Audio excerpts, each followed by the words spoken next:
Para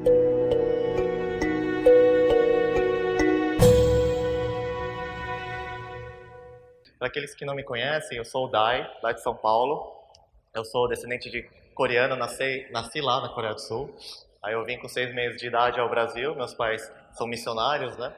Então, desde então, professo a fé cristã, graças a Deus, pois acredito que se não fosse pelos meus pais, dificilmente eu, com meu livre-arbítrio, eu estaria nesse caminho tão abençoado. Então eu dou graças a Deus que nasci em família cristã e compartilho um pouco do conhecimento que a gente tem das Escrituras para crescermos juntos. Amém? O tema que foi me delegado aqui é sobre o medo, é isso mesmo, né? Então, sou velho amigo do Ailton, a gente se conhece desde as épocas mais, né, da infância, né, do acampamento e tal. E hoje a gente está aqui servindo para honra e glória do Senhor, né? Então o tema de hoje é sobre o medo, né? Primeiramente, eu espero todos aqueles que já entregaram suas vidas para Cristo e se converteram, já não tem mais esse medo, digamos, da morte espiritual, né? Então o grande problema já teria sido resolvido. Mas a gente se arrepende, a gente crê, se arrepende, confessa, se batiza e persevera até obter a coroa da vida. Então, nesse perseverar, nesse interim que a gente vive em nossa vida, a gente passa por diversas tribulações e vem o medo, né? Eu, por exemplo, quando recebo o convite, né? Então tem esse aparato todo, tem isso aqui, a pressão, aí vem um pouco do medo, né? O que eu vou lá falar para esse público, né? Eles vão olhar para mim, aí eu já começo, não, mas né, a minha aparência, parece um monge budista, né? O que eles vão pensar de mim? Não, a credibilidade já cai um pouco, por exemplo, ele veio da Coreia, né? O que tem lá, né? A Coreia do Norte, eles matam cristãos, né? A do Sul, graças a Deus, tem bastante cristão lá. Mas enfim, meu cérebro começa a fervilhar de ideias e pensar nos contras, nos mimimis, né? E aí eu falo pro Senhor e Deus fala assim, acalma o seu coração, né? Essa pregação, ela é minha, né? Deus fala, né? Não é você que vai pregar, né? Eu que vou pregar e vou usar você como instrumento. Aí eu oro e eu vejo que realmente Deus, ele quer que a gente compartilhe essa mensagem, primeiramente para ver se a minha vida pessoal, secular, sai um pouco e está de acordo com a palavra. E em seguida, para compartilhar o que a gente teve de feedback, de insight, etc. Então, eu vou pedir para que Deus inspire. Vamos ter uma palavra de oração? Oremos. Maravilhoso Deus, Pai querido, Criador dos céus e da terra, mais uma vez nos prostramos diante de Ti para ouvi-lo, ó Pai, para saber qual que é a Sua boa, agradável e perfeita vontade. Neste momento, Senhor, nós primeiramente agradecemos porque o Senhor nos permite ter capacidade, mobilidade para nos reunir, entoar cânticos a Ti, ó Pai, para que o Senhor receba esses louvores e ouvir um pouco da sua santa vontade, ó Pai. Neste momento, que não seja eu, mas seu Santo Espírito que em mim habita e no coração de muitos aqui, fale, seja o interlocutor e transmita, ó Pai, a palavra que é boa para ensinar, para corrigir, para suprir as lacunas do coração de cada um aqui, ó Pai. Que o Senhor fale e que abençoe mais uma vez essa congregação que cada dia mais cresce. Em nome de Jesus que oramos. Amém, Senhor. Então vamos lá. É meia horinha, né? Vamos lá. Em Josué 1:9 ele fala assim: não fui eu que ordenei a você, seja forte e corajoso. Não se apavore nem desanime, pois o Senhor, o seu Deus, estará com você por onde andar. Então sempre que Deus nos delega uma missão, a gente precisa saber. Nós temos um background, as costas quentes, digamos assim, um apoio, um suporte de Deus. Não somos nós que fazemos, mas é Deus que nos inspira, nos prepara, capacita e a gente pode, digamos, utilizar os talentos e dons que Deus nos concede para a boa obra dele. Amém? Vamos começar com uma pergunta bem básica, né? O que gera medo em você? Né? Então cada um responda pessoalmente, né? É o medo de altura? É medo do escuro? Medo da criminalidade, né? De ser assaltado? Tem diversos tipos de medo, né? O medo, o conceito básico, né, é um estado de alerta. A gente fica assim, com receio de fazer algo. Geralmente, por se sentir ameaçado, fisicamente, por exemplo, ou psicologicamente. A gente antecipa e já quer nos preparar para aquela ameaça, né, digamos assim. E quando aquele medo ele se intensifica, ele gera o pavor, né, a gente fica apavorado. né? Ou uma escala menor de medo, que a gente só antecipa um pouco, é a ansiedade. É uma escala leve de medo. Então a gente fala muito, hoje em dia está em voga, né? Ansiedade, depressão, a doença do século, os males psiquiátricos, né? Então tudo isso tem a relação com o medo, né? O medo ele pode ser útil e bom. Algumas vezes tem o seu lado, o aspecto positivo. Então o medo ele serve às vezes de aviso, né? Então a gente usa o nosso instinto às vezes para proteger das situações perigosas, né? Se a gente tem medo da faca, a gente toma cuidado para não utilizar ela indevidamente. A gente também evita o mal, né? Então o medo das consequências negativas pode nos proteger de fazer coisas erradas, por exemplo, né? Quem não tem medo de ser preso ou do castigo ou da morte eterna, então nada impede que essa pessoa vá lá e mate outra, né? O homicídio, né? Para quem é do direito, é a finalidade preventiva, né? Da pena. O medo também pode ser bom, porque às vezes esse medo ele leva uma proximidade a Deus. Como assim o medo ele leva a proximidade com Deus? A gente pode ilustrar nessa atual conjuntura da pandemia, né? Muitas pessoas perderam empregos, uma insegurança do futuro, né?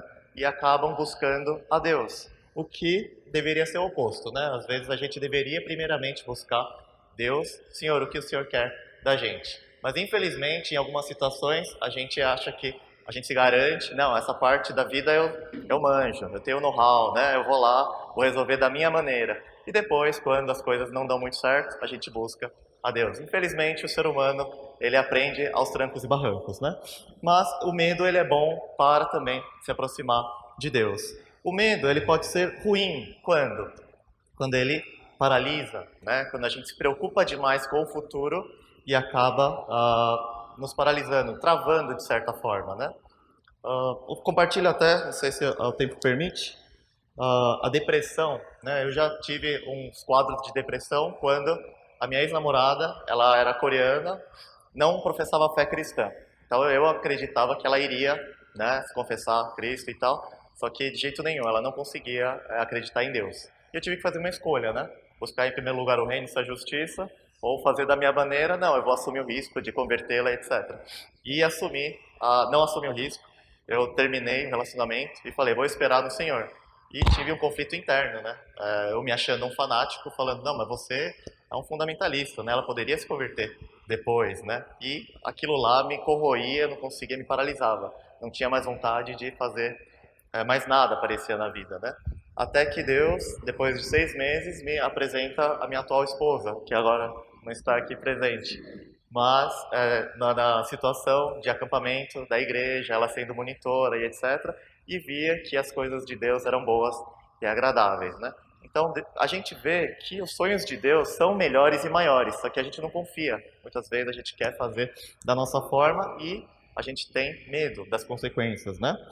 Uma segunda coisa ruim do medo é levar às más decisões, né?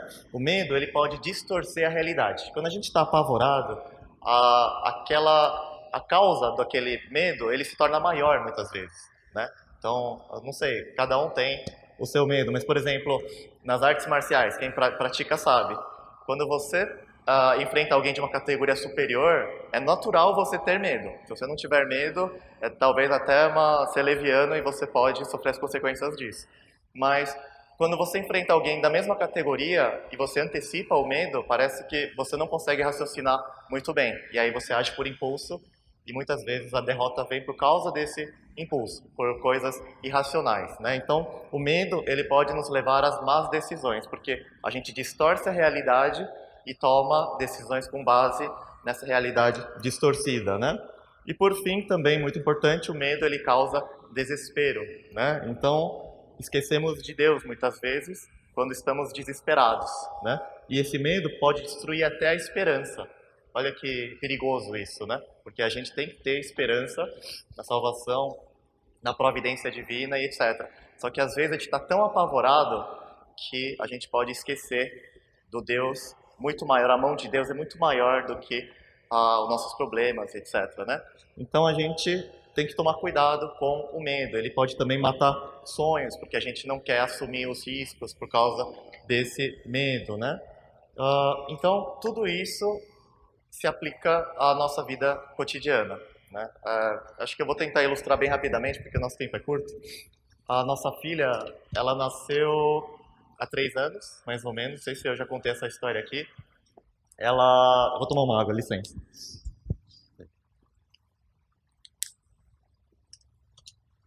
Tem que concatenar as ideias, porque é muita coisa ao mesmo tempo. Vamos lá. Minha filha, a gente preparou o plano de saúde 1 ano antes, para a gente poder ter nas maternidades XYZ, são boas lá em São Paulo. Faltando 1 mês para o nascimento da nossa filha, a plano de saúde descredenciou essas maternidades. A gente não tinha como, tudo que foi feito do pré-natal acabou, né? E a nossa obstetra não tinha onde dar a luz, né? E aí a gente fez o quê? Foi buscar no caderninho onde que a gente seria atendido. Então a Joyce entrou em desespero, né? Onde que a gente vai ter a nossa filha?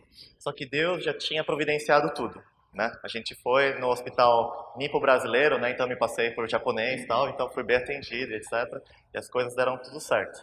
Lá na frente, depois que passou esse desespero, etc., a gente viu a providência divina, né? Antes, essa obstetra que atendia a gente, ela só fazia parte cesárea. Então ela era muito notória, muito famosa.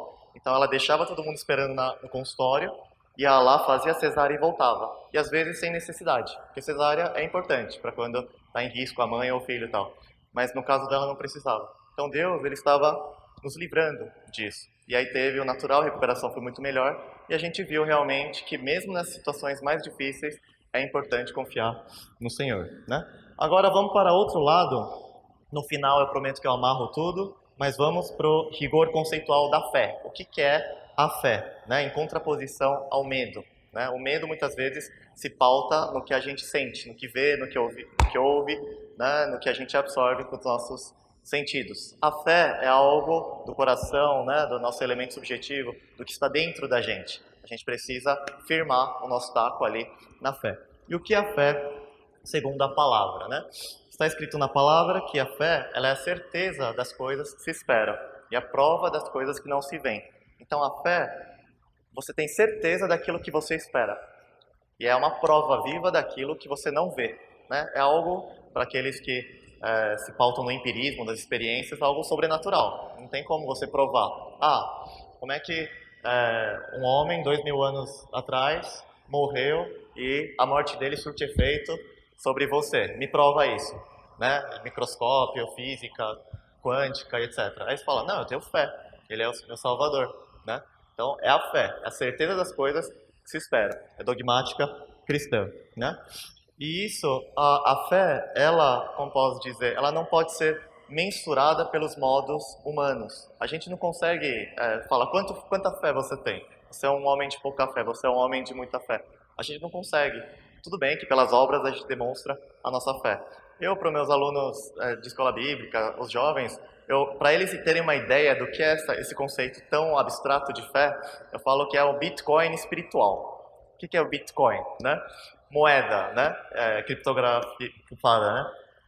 O ouro, a prata, são metais, não tem valor em si. O ser humano atribui o valor àquela matéria, né? A cédula agora de R$200 é um papel, né? Cheio de coisas de segurança e tal. Só que o homem atribui àquilo um valor, né? O Bitcoin é a mesma coisa, são vários programas ali de internet, Matrix, etc e tal, que a gente atribui valor àquilo. Por que é Bitcoin espiritual? Isso eu falando para as crianças para elas entenderem, né? Para Deus, nada disso tem valor, né? Bitcoin, ouro, prata, dinheiro, nada disso. Mas o que vale para Deus é a fé, né? Porque a palavra diz, sem fé é impossível agradar a Deus. Então, o que tem valor para Deus é a fé, a quantidade de fé que a gente tem. Tanto é que Cristo, ele cura e fala, vá, a tua fé te salvou, né? A fé é o que tem valia, é o que tem valor para Deus, né? E como que a gente exercita a fé? É quando há previsibilidade nas coisas? Não. Infelizmente, a fé se exercita quando há imprevisibilidade. Nesses tempos de pandemia, a gente não sabe quando que vai acabar, quando que vai vir a vacina, né? Quando que a economia vai se normalizar, né? O emprego que está cada dia mais escasso, infelizmente. Então, a gente não tem previsibilidade. E ali se exercita a fé, porque é a certeza das coisas que esperam, a prova das coisas que não se veem. A gente tem certeza, a prova daquilo que vai acontecer. Ou seja, a gente tem certeza que Deus já está providenciando a nossa segurança, tudo aquilo que a gente precisa comer, beber, vestir, tudo aquilo que os seus filhos precisam. Ter certeza disso é fé, né? Tudo coopera para bem daqueles que amam a Deus. A gente tem que ter certeza, e isso é fé, né? Agora, partindo um pouco para a ciência, o nosso subconsciente, ele é muito poderoso, né? A ciência, uns divergem, mas diz que é uns 10 vezes mais poderoso o subconsciente do que o consciente. Consciente é aquilo que a gente pensa, ó, estou pegando a Bíblia, isso aqui é vermelho, né? Subconsciente, ele está sentindo, ele está trabalhando nos bastidores. E ele é muito poderoso, por quê? Ele lida com a parte de emoções, o límbico, instinto, reptiliano, reflexo, né? Quem joga tênis de mesa, por exemplo, sabe bem esse lance de reflexo, né? E aceita, às vezes, algumas inverdades como verdades, né? Então, de tanto se falar na cultura popular de superstições, né? Passar por baixo da escada, quebrar espelho, essas coisas, a gente aceita aquilo subconscientemente como verdade. E aquilo também norteia, ele domina nossos medos também, né? E o pensamento, ele é a resposta de nosso corpo para os estímulos. Onde eu quero chegar com isso? Assim como a Bíblia fala, acho que em Tiago 1,15, salvo engano, que a cobiça gera o pecado e o pecado, uma vez consumado, gera a morte, a cobiça, ela é um pensamento, né? Um elemento subjetivo, é intrínseco, é dentro de nós que tem a cobiça. Você deseja alguma coisa e aquilo, quando é ilícito, se transforma em pecado. Você vai lá, furta, você usa de meios escusos e tal, e aquilo reiteradamente gera a morte. Você já se acostuma com o pecado. Então, o pensamento, ele é muito importante. Não à toa, a publicidade, ela é muito cara, né? A gente assiste Campeonato Brasileiro, né? Futebol, último final do Campeonato Brasileiro, tá lá, Vivo, o sinal de qualidade, né? Guaraná, etc. Por que eles investem tão forte em publicidade? Porque aquilo que a gente vê e ouve, aquilo nutre o nosso coração, né? Tanto que a gente fala que a boca fala que está cheio o coração. Então, o que a gente vê e o que a gente ouve é o que nutre o nosso coração. Por isso que a palavra fala que a fé vem pelo ouvir, né? Então, a gente precisa tomar cuidado com o que a gente vê e com o que a gente ouve, porque a gente está consumindo aquilo. E aquilo altera a nossa essência para o bem ou para o mal, né? Então, esse pensamento, quando ele é direcionado para as coisas boas de Deus e etc., ele é algo positivo. Tanto é que nos hospitais eles incentivam os animadores, né, vão lá os palhaços e tal, para poder gerar risadas, alegria e tal, porque isso também contribui para a cura, né? Assim como quando há o outro lado oposto, a depressão e etc., a pessoa já não tem mais sentido de vida e etc., e às vezes ou se suicida ou parece que o quadro da doença, da enfermidade piora também, né? Então, é muito incrível se for ver como é que os pensamentos, eles se refletem no nosso corpo, os sintomas psicossomáticos, né? Quem tem muito estresse, etc., aí, vitiligo, fala, tem psoríase, enfim, vários sintomas médicos. Então, fazendo um parênteses, é muito incrível como o nosso corpo, o corpo humano funciona, né? É por isso que é difícil acreditar no evolucionismo. Eu acredito muito no criacionismo, porque realmente, se não for de Deus, é um equilíbrio muito fino, nosso corpo humano. Enfim, o ecossistema, isso é tema para outra pregação, né? Então, a nossa mente consciente, ela controla nosso cérebro em apenas 5% do dia. Então, durante 5%, a gente pensa, olha lá, a gente vai fazer isso, eu vou pegar na alça da caneca, vai colocar... É pouca coisa, está tudo no automático, né? A criança ainda está aprendendo, então ela usa mais. Quanto mais a gente envelhece, a gente vive no piloto automático. E 95% a gente usa o subconsciente. Te acorda lá, tá, arruma as coisas, vai pro trabalho e tal. Chega lá, acabou o dia, né? O que eu fiz? Nem sei o que eu fiz direito, né? Nem sei o que eu almocei, etc. Porque a gente usa muito o subconsciente. E é por isso que a gente precisa usar o nosso consciente para não ir na inércia e continuar reiterando nossos erros. Então, a inércia ela é boa quando a gente tem vícios bons, quando a gente tem práticas que se enraizaram em nós, assim, para louvor e glória de Deus. Mas quando a gente tem vícios ruins e aquilo se perpetua, a gente se afunda cada vez mais. Então a gente precisa sempre pensar, será que isso é de Deus? Será que isso me afasta de Deus? E ir corrigindo nossas condutas, nossos comportamentos, né? A ciência também ela fala sobre meditação, né? Quando a gente reflete, fecha os olhos, tenta limpar, faz uma higiene mental e etc. E o cristão ele tem uma vantagem, que ele tem a oração, né? A gente fala diretamente com o nosso Criador. Então é uma linha direta, uma comunicação, o telefone dos céus, né? Que acho que foi um acampamento, a Campraia, que eu falei sobre comunicação, né? Para os jovens, etc. E é muito importante ter essa proximidade, essa intimidade com o nosso Criador. Então, eu faço uma analogia, quando as pessoas estão namorando, tem vários casais aqui, a gente quer estar próximo da pessoa, a ponto de querer ficar horas no telefone, não, desliga você, não, e ficam algumas horas, né?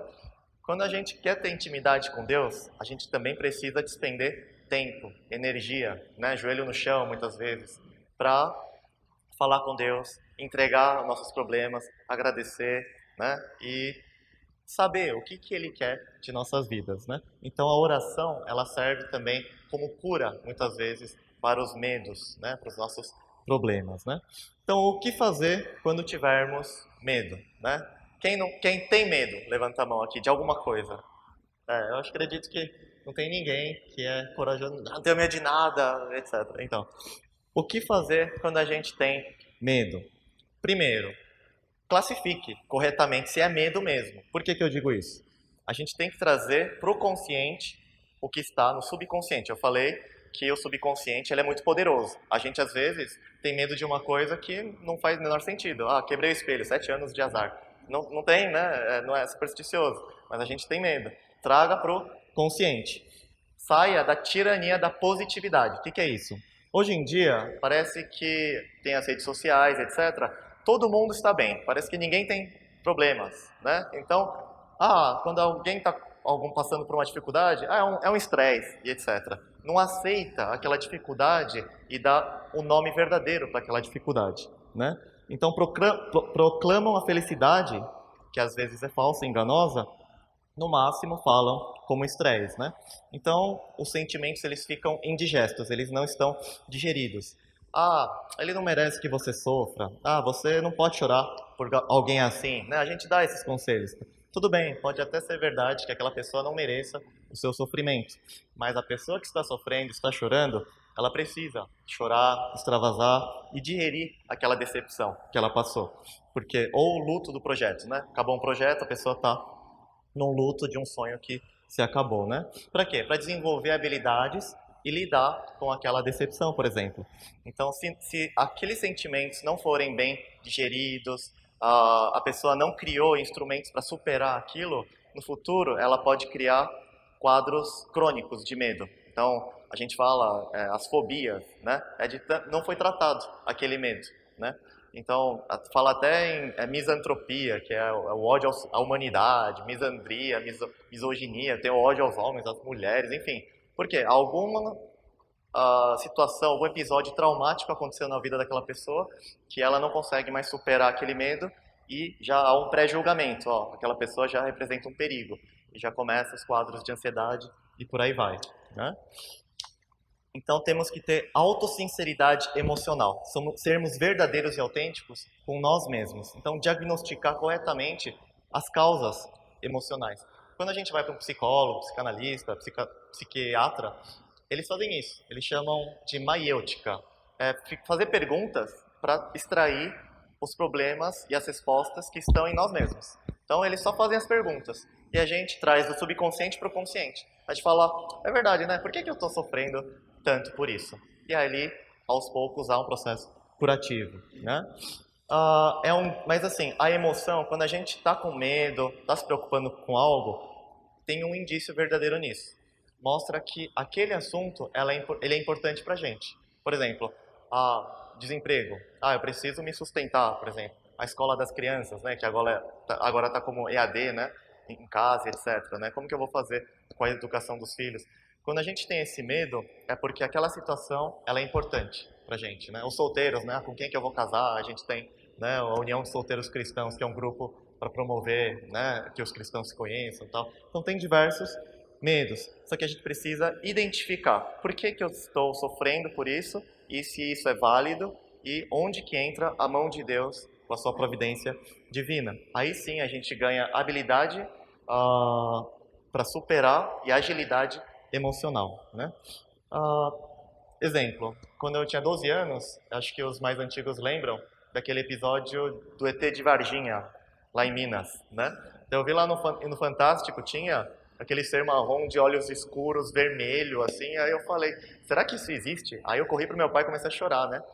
Aí meu pai falou, é, quem que é maior, esse ET ou Deus? Aí eu falei, Papai do Céu, né? Aí ele falou, então ora para Papai do Céu que ele vai tirar qualquer medo disso, né? Então ele já promoveu a oração, né? Então a gente precisa identificar. E se esse medo, né, esse medo é maior, então a mão de Deus eu chamo de gigante. É muito maior do que os nossos problemas. Só que a gente acha que os problemas são maiores que o nosso Deus. E está errado. Deus é muito maior e já prepara tudo, as coisas antes, a providência divina, antes, para que a gente possa enfrentar e superar esse medo. Agora, alguns exemplos bíblicos de quem teve medo e superou pela oração, né, e a mão de Deus agiu. Jonas, acho que vocês devem conhecer, né? Eu sempre falo que quando eu recebo um convite para palestrar, eu lembro de Jonas, né? Que Deus ele fala, Jonas, vai para Nínive. E aí ele vai lá, ah não, Nínive, tá louco, né? As pessoas lá não vão me aceitar, tal. E aí ele busca lá Jope, vai para Tarsis e acaba se distanciando da vontade de Deus. E para os mais antigos que já conhecem essa história, sabe que Jonas ele sofre um castigo, né? Ele é comido por um peixe, porque antes mesmo na navegação, na embarcação, né, no navio, eles veem que aquela tempestade é anormal, tiram sorte, vê que Jonas é o culpado e jogam Jonas e o peixe vai lá, come, fica 3 dias na barriga do peixe e aí sim ele ora, né? Ele devia ter orado no começo, né? Senhor, me dá coragem para enfrentar Nínive. Não tinha passado por isso. Só que não, ele quis fazer da vontade dele, né? Então foi para Tarsis e teve que enfrentar, né, digamos, o seu deserto, digamos assim, para retornar à vontade divina. E aí dá certo, e até ele mesmo se surpreende com o resultado, que os ninivianos lá se convertem, né? E aí tem a conversa lá da árvore, que Deus fala que tem que ter misericórdia ou não, enfim, aí já é outra coisa. Agora, o ponto central desta mensagem é o Getsemane de Cristo, né? Alguém já deve ter ouvido falar desse termo, Getsemane. O que é Getsemane? É o local ali abaixo do jardim do Monte das Oliveiras, né? Jardim do Getsemane. É onde Cristo ele vai subir com os seus apóstolos mais próximos, João, Tiago e Pedro, e vai orar. E vai falar em Lucas 22, 39 e 44. Quem tiver papel ou celular, anotem para ler em casa, para conferir, né? Porque vai que o Dai falou besteira e tal, né? E fala assim, como de costume, Jesus foi para o Monte das Oliveiras e os seus discípulos o seguiram. Chegando ao lugar, ele lhes disse, orem para que vocês não caiam em tentação. Ele se afastou deles, a uma pequena distância, ajoelhou e começou a orar. Pai, se queres, afasta de mim esse cálice. Contudo, não seja feita a minha vontade, mas a tua. Apareceu-lhe então um anjo do céu que o fortalecia. Estando angustiado, ele orou ainda mais intensamente, e o seu suor era como gotas de sangue que caíam no chão, né? Então Cristo, ele se materializou, né? É ser humano, Deus na terra. E ele sentiu medo, porque ele sabia que para passar a cumprir a vontade de Deus, ou seja, morrer por aqueles que não merecem, né? A humanidade, ele teria que sofrer muito. Não era uma morte ali, uma injeção letal, um tiro, era a morte de cruz, era só crime hediondo que passava por aquilo. E era um sofrimento terrível, por asfixia, enfim. Vocês sabem, não preciso nem falar, né? A ponto desse medo tomar conta tanto da psique, né, do cérebro, como do coração, e ele suar sangue. Então, chama hematidrose isso, né? É termo técnico. É assim, o capilar, o vaso sanguíneo, ele se estoura e mistura com as glândulas sudoríparas e começa a sair sangue. De tanto estresse que é isso. Então imagina nosso Salvador passando por isso por causa dos nossos pecados, né? Então é algo assim surreal, né, para se pensar. Mas ele, com mais medo, pavor que ele tivesse, ele orou e falou: Pai, se possível, afasta-se de mim ele cálice. Assim, Pai, se der, deixa aqui, né? Dá uma aliviada, tal. Vamos fazer de outro jeito, mas que não faça a minha vontade, mas a sua. E Deus, a gente sabe que cumpriu a sua vontade. Tanto é que na cruz Deus não está lá por causa dos pecados, né? Cristo clama, Eloi, Eloi, lama sabachthani, Deus já não estava amparando Cristo, né? E Cristo, ele consegue vencer a morte e dá a chance de redenção para toda a humanidade por esse ato de amor, né? Então, naquele momento, Cristo ele sentiu medo, né? Ele orou. Só que ele não fugiu do desafio. Ele falou, honrou o pai, né, como um bom filho. Não faça assim a minha vontade, mas a tua. E por que que ele teve medo? Porque ele já tinha noção do sacrifício que ele tinha que passar. Ele teria que morrer, morte de cruz. Então, quando a gente antecipa um desafio que Deus nos dá, ou que a vida, infelizmente por nossos erros, a gente enfrenta também as consequências, aquele sacrifício que a gente sabe que vai ter que passar, gera medo, né? Só que Cristo, mesmo com aquele medo, ele honra o Pai. E ele recebe o prêmio, né? Que é a vitória sobre a morte. Então, o prêmio, quem ganhou foi Cristo, e nós, por tabela. A gente agora tem chance de redenção. Só que isso não foi merecido por nós, porque não fomos nós que pagamos, né, na cruz. Então, quando a gente matar alguém, reclusão 6 a 20 anos, Código Penal, a gente vai lá preso, né? Cristo cometeu algum pecado? Então por que que ele morreu?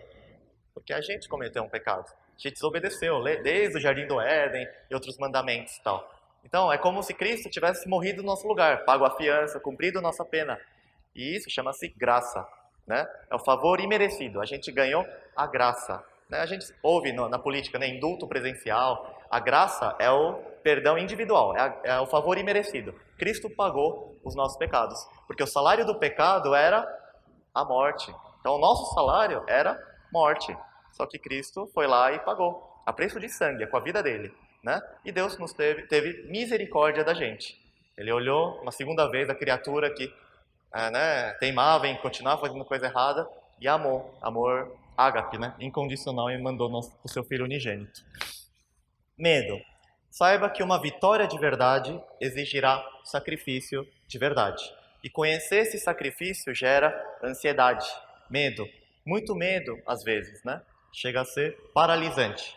Então, para aqueles que têm um projeto de vida, né, um sonho, ou, por exemplo, nessa época de pandemia, não ter um nome sujo no Serasa, por exemplo, tudo isso gera medo. Então, eu vou me formar, um emprego, vou correr ao supermercado, as máscaras, o desemprego, a educação das crianças, contas a pagar, racionamento de água, doenças psicológicas. Tem muitas coisas que podem nos afligir. Quando eu tenho muito medo, eu penso, chegou o meu Getsemane, pessoal. É o momento que eu preciso me aproximar mais de Deus e saber como que Deus vai agir neste momento. Como que Ele vai lidar com esse desespero. Por exemplo, no caso do plano de saúde da nossa filha, né? Entre outras N situações. A princípio, eu não quero experimentar o cálice, né? Mas eu sei que o melhor é fazê-lo e tomá-lo. Ou seja, enfrentar o desafio e Deus me delega. Então eu preciso enfrentar porque eu sei que o momento é amargo, mas o fruto ele é doce. Então eu preciso enfrentar. É difícil, mas vale a pena. Temos muitos medos, né? Tem um medo positivo. É o medo de ser infiel, não ser fiel a si mesmo. Isso aqui é jocoso, mas eu exemplifico, né? Você decide no domingo que vai cuidar da sua saúde. Prega na geladeira a dieta, diz que vai passar a semana na academia. Mas já na terça-feira é infiel, né? Troca a salada de frutas por chocolate, o suco por refrigerante e a academia pelo Netflix. Mas no fundo não percebe que troca o sucesso pelo fracasso. Então a gente tem que ter medo de não ser fiel com os nossos planos, que devem estar alinhados em sintonia com a vontade de Deus. A gente decidiu, então trace um plano. Tem um plano? Então cumpra a risca. Tem as adversidades no meio do caminho. Supere, parece coisa de coach, né? Mudança de mindset, etc. Mas quando a gente tem um plano e ele está em sintonia com a vontade de Deus, pode ter certeza que tem a força de Deus apoiando. E muitas vezes é o nosso medo que nos paralisa. A gente não pode deixar de cumprir a obra que Deus nos delegou aqui na Terra por covardia, por medo. Isso não é legal. Superação, propósito de vida. Só suporta o sacrifício quem tem um propósito de vida. É a segunda dica. A primeira é a oração, né? A gente precisa se comunicar mais com Deus e nos aproximar dele. Intimidade com Deus, né? Segundo, propósito de vida. Só suporta o sacrifício quem tem um propósito de vida. Você tem um propósito de vida? Qual que é o seu chamado aqui na Terra? Qual a sua missão aqui na Terra? Para que Deus te delegou? O que Ele te delegou aqui na Terra? Né? Quais os dons, talentos que Deus incumbiu em vossas mãos para multiplicar pelo reino, pelo corpo de Cristo, né? Só aceita o cálice quem sabe a finalidade da dor. Então, só aceita aquele desafio quem sabe o porquê está sofrendo. Ninguém sofre gratuitamente, assim, sem saber. Isso é até doença psiquiátrica, né? A gente sofre, passa por aqueles desafios porque sabe que vale a pena. Cristo tinha uma missão. Ele superou o medo e se sacrificou por essa missão. Você tem a sua missão. Sacrifique-se por ela, dia a dia. Você decidiu, tenha um plano, seja fiel. Então, em Apocalipse 2:10 diz o quê? Seja fiel até a morte, né? Ser fiel até a morte e eu lhe darei a coroa da vida. Então, é o nosso objetivo final. Os cristãos, eles querem ter a coroa da vida, vida eterna, junto ao Pai. Esse é o nosso objetivo final. Enquanto a gente está aqui na Terra, a gente precisa ter projetos de vida. E temos que orar para que Deus nos dê paz, né? Um dos subespécies ali do fruto do Espírito, né? Amor, alegria, paz. Quando a gente traça um plano e aquilo está em sintonia com a vontade de Deus, grandes são as chances de a gente obter paz, né? Eu chamo de termômetro da paz, né? Então, trace um projeto de vida que esteja condizente, sintonia, em conformidade com a vontade de Deus. E o que acontece? João 14, capítulo, né? Versículos 12 a 15, fala o quê? Na verdade vos digo que aquele que crê em mim também fará as obras que eu faço, e as fará maiores do que essas. É Cristo falando, porque eu vou para o meu Pai. E tudo quanto pedirdes em meu nome, eu farei, para que o Pai seja glorificado no Filho. Se pedirdes alguma coisa em meu nome, eu o farei. Se me amais, guardai os meus mandamentos. Então, quando a gente ora, a gente fala em nome de Jesus, amém. A gente pede em nome de Jesus. E muitas vezes a gente pede e não recebe. E a palavra fala, a gente não recebe por quê? Porque pedis mal. Pede para os seus deleites, seus interesses. Quando a gente pede, Senhor, eu quero X, Y, Z para que o crescimento do reino, né, para utilizar como instrumento para a sua obra. Em nome de Jesus, é certo. Deus, ele concede. Por quê? Não é nós que estamos sendo glorificados, mas é Deus que está sendo glorificado por aquela obra, né? Efésios 3, 20 e 21.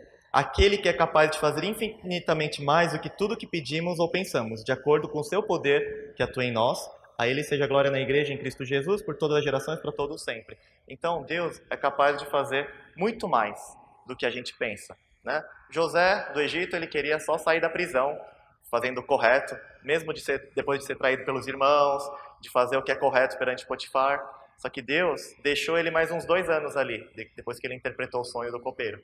E Deus já estava preparando, né, um caminho da prisão para o governo do Egito. Então, Deus já está preparando nosso futuro.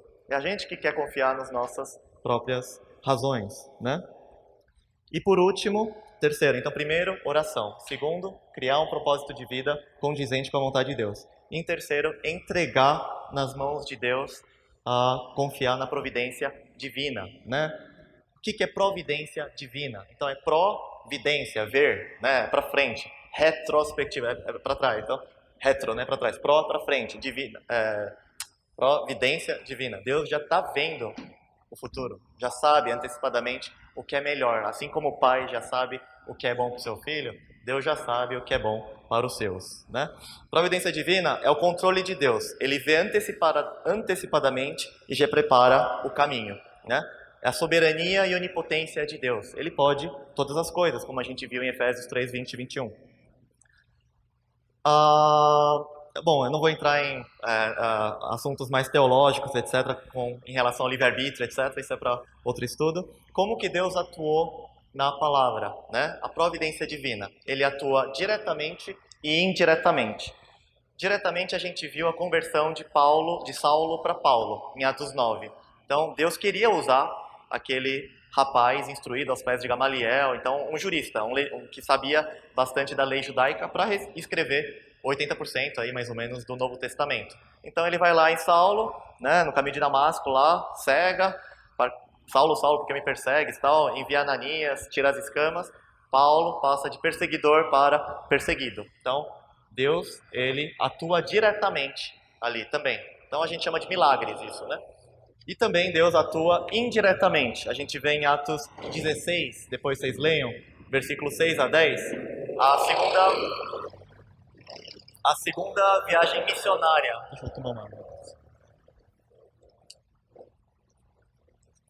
A segunda viagem missionária de Paulo. Deus queria enviar Paulo e seus seguidores para Troade. E Paulo ele sai da Antioquia da Pisídia e vai em direção a leste da Ásia. O Espírito Santo ele proibiu de pregar na Ásia. Então eles queriam ir para Bitínia. O Espírito Santo também impediu e aí sim eles foram para Troade. Atos 16, 6 a 10. Vocês vejam como que Deus ele tem a sua providência. Quando a gente, entre aspas, né, coloquial, está fechado com Deus, ele endireita as veredas. Tudo coopera para o bem daqueles que amam a Deus. A gente não entende no momento. Por que eu não fui para o leste da Ásia? Por que eu não fui para Bitínia? Porque Deus queria que Paulo fosse para Troade. Então é a providência indireta de Deus, né? E isso eles perceberam depois que era Deus endireitando, né, os caminhos deles, né? E a gente percebe isso. Provérbios 16, 9 fala: o coração do homem traça o seu caminho. Então a gente faz planos, mas o Senhor lhe dirige os passos. É Deus que, passo após passo, ele fala: é aqui ó, que você tem que pisar e fazer a obra dele, né? Muitas vezes o medo ele gera sofrimento, né? Sentimento de dor e etc. E as causas têm N's. Às vezes a gente insiste no erro e sofre as consequências. Mas às vezes é Deus lapidando e provando para a gente aperfeiçoar e desenvolver outros atributos, virtudes, né? Paciência, por exemplo, que me falta muito, eu preciso desenvolver mais, por exemplo, né? E tem outras chaves bíblicas e segredos para a felicidade, né? Isso também é tema de outra pregação. Mas o medo, ele gera o sofrimento. E a gente não quer sofrer, né? Não quer sentir dor e quer antecipar. A gente quer e agora, né? Eu não quero sofrer, eu tenho medo disso e quer antecipar. E isso gera ansiedade. E Eclesiastes, Salomão, né? Depois de passar por tudo, né? Provérbios ele escreve, depois Eclesiastes na sua velhice ele escreve novamente, fala que nada vale a pena, nada faz sentido, etc. E fala assim, Eclesiastes 7:14: quando os dias forem bons, aproveite-os bem, né? Mas quando forem ruins, considere, Deus fez tanto um quanto o outro para evitar que o homem descubra qualquer coisa sobre o seu futuro. Ou seja, Salomão, em toda a sua sabedoria, fala isso. A gente quer antecipar para não sofrer, mas não adianta. A gente não consegue saber o futuro. Deus, ele cria os dias bons e maus para que a gente não descubra. Então a gente precisa ter esperança e confiar na providência divina. Quando o dia é bom, aproveite, mas sem exageros também, né? Libertinagem, etc. Mas quando não forem maus, não se deprima, não fala, que dia nublado, chuvoso. Vai vir o dia de sol também, como hoje, né? E tá com a rede hoteleira forte hoje, né? Enfim, temor ao Senhor. Esse é o princípio do saber, né? Salomão já fala isso. Então, quando a gente tem medo, a gente fala, como que eu lido com esse medo? A gente pede sabedoria a Deus. Deus, me conceda sabedoria para saber administrar, gerir, enfrentar e superar esse medo, né? E como que fala a palavra? O que diz a palavra sobre sabedoria, né? Temor ao Senhor. A gente precisa temer ao Senhor. O antropocentrismo e o teocentrismo, vocês já devem ter ouvido falar. Teocentrismo são as doutrinas, principalmente as religiões, que têm no centro Deus. E a doutrina cristã faz parte dela. O antropocentrismo, ele tem a ver com o centro o homem. Racionalismo, René Descartes, penso, logo existo e etc. Então a pessoa quer resolver do seu jeito. Então isso é o campo da zetética. Isso aí depois é filosofia. A pessoa quer fazer as perguntas, é o Zequinha lá do Castelo Rá-Tim-Bum. Por que isso? Por que aquilo? Por que aquilo? E quer descobrir como você acha o que é justo ali. Aquela é uma resposta satisfatória. Já a dogmática cristã é bom porque Deus quis. E pronto, né? É o teocentrismo, é dogmático, é fixo, premissa fixa, né? E é importante a gente firmar a nossa fé na rocha, que é Cristo, nas premissas fixas, na dogmática cristã de Deus. Deus, ele criou o mundo e sabe como a gente funciona. Como o engenheiro projeta um aparelho, escreve um manual, Deus, ele projetou todos nós e sabe como que a gente deve exercer nossos papéis na sociedade. Ser um bom pai, um bom filho, um bom membro da igreja ou na sociedade, um bom cidadão também. Está tudo aqui. Se a gente seguir o manual do Criador, a gente obtém excelência, né? Satanás também sabe da existência de Deus, os demônios, e eles tremem, né, diante disso. Mas, como meu pai dizia, Satanás, ele no máximo assusta, mas quem dá a palavra final é Deus, né? Precisamos temer aquele, respeitar, obedecer, que tem o poder sobre o destino da nossa alma. Satanás não tem controle sobre a nossa alma, nosso espírito, para onde vai. É Deus que tem esse controle, né? Não tenha medo dos que matam o corpo, mas não podem matar a alma. Antes tenham medo daquele que pode destruir tanto a alma como o corpo no inferno. Mateus 10, 28. Né? Gálatas 1:10. Acaso busco eu agora a aprovação dos homens ou a de Deus? Eu estou tentando agradar aos homens, ou se eu ainda estivesse procurando agradar a homens, não seria servo de Cristo. Então, muitas vezes nós somos perseguidos porque queremos fazer a coisa correta, mas nós queremos agradar ao Criador e não aos homens, né? Em Deus, cuja palavra eu louvo, em Deus eu confio e não temerei. Que poderá fazer-me o simples mortal? Salmo 56, 4. Então, a gente muitas vezes teme mais aos homens do que a Deus. Não pode. A gente tem que estar em dia com Deus. As pessoas não têm acesso à nossa vida. A vida é a morte, as chaves, tudo isso é Deus que tem controle, né? E eu tenho até um conselho. Eu falo isso para os jovens, né? Qual que é o sentido da sua vida? Quando a gente chega lá entre os 20 anos, a gente quer saber, né? As perguntas filosóficas, crise existencial. Aí eu falo para os jovens, você lembra do seu tataravô? Aí eles dificilmente sabem o nome, né? A gente não vai também ser lembrado pelos nossos tataranetos. É triste, né? Só que, assim como o meu professor de artes marciais falava isso, que o tigre ele deixa o tapete, a pele como legado. A gente deixa o bom nome. Só que o bom nome também, depois de um tempo, acaba, né? Os nossos tataranetos, infelizmente, não vão saber quem a gente foi. Então, o que a gente deixa de legado aqui na Terra? O único que vai lembrar que a gente passou por essa Terra e fez o que fez é o nosso Pai, é Deus. E é por isso que a gente tem que, entre aspas, estar fechado com Ele e não decepcioná-lo, né? E retribuir o amor que Ele nos dá.